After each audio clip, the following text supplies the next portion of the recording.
TNPSC ஹிஸ்ட்ரியில் இந்த 2 கேள்விக்கு உங்களுக்கு ஆன்சர் தெரிஞ்சால் கமெண்ட் பண்ணுங்கள். இளவரசர் தாரா ஷிகோவுக்கும் அவுரங்கசீப்புக்கும் இடையே நடைபெற்ற வாரிசுரிமை போர் எது? ஆப்ஷன் பாருங்கள், பதில் கமெண்ட் பண்ணுங்கள். பதில் ஆப்ஷன் ஆ சாமுகர் போர். விளக்கம் 1658 நடைபெற்ற ஷாமுகர் போரில் தாரா ஷிகோவை தோற்கடித்து அவுரங்கசீப் ஆட்சியை பிடித்தார். வினா அக்பரின் வருவாய்த்துறை அமைச்சரான ராஜா தோடர்மால் அறிமுகப்படுத்திய நில அளவு முறை எவ்வாறு அழைக்கப்பட்டது? ஆப்ஷன் பாருங்க, பதில் கமெண்ட் பண்ணுங்க. உங்களுக்கான பதில் ஆப்ஷன் ஆ ஜப்தி முறை.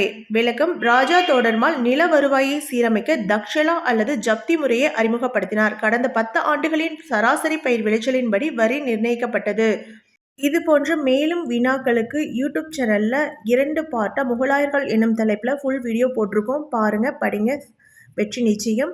டிஎன்பிஎஸ்சி PYQ எக்ஸ்பிரஸ் யூடியூப் சேனலை சப்ஸ்கிரைப் பண்ணி